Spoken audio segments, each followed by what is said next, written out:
बूढ़ी है सोना तारू।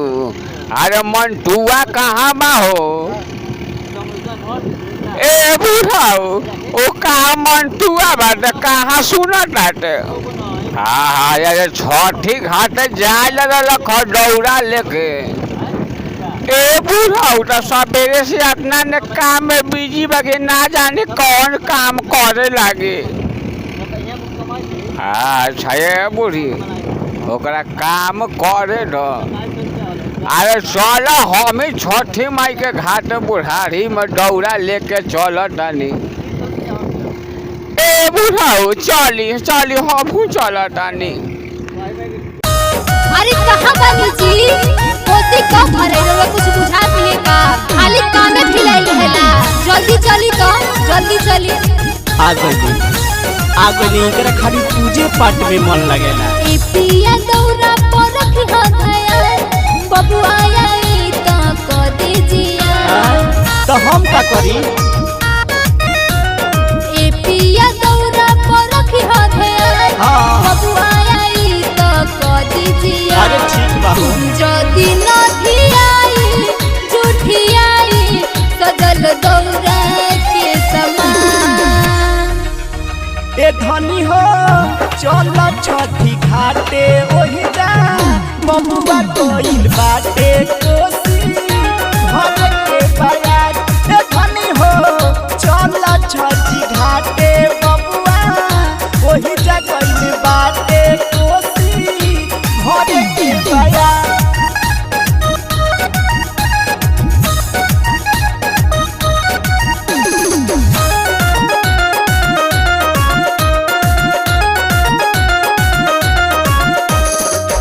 बबुआ के भारा उतरी हरी है बलैया।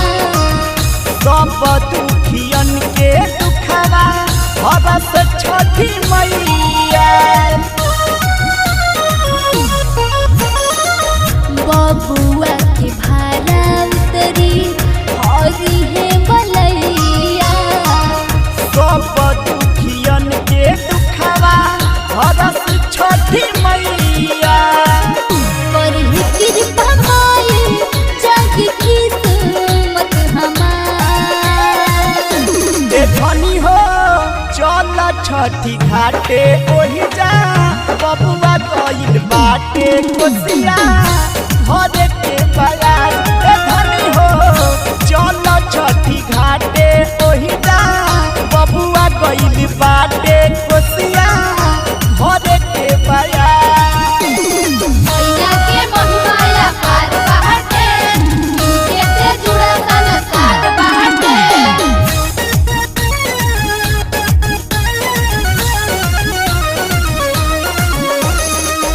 बलवंत बेदर दी जाके उखिया ले आए। काला सदियोरिया ढकनिया आहा से लिया दे। बलवंत बेदर दी जाके उखिया ले आए। काला सदियोरिया ढकनिया आहा से लिया दे। होखी ना बेकाबू मंटू बाबू और अग देवी के बयान। ए धनी हो चल छठी घाटे ओहि जा बबुआ कोइल बाटे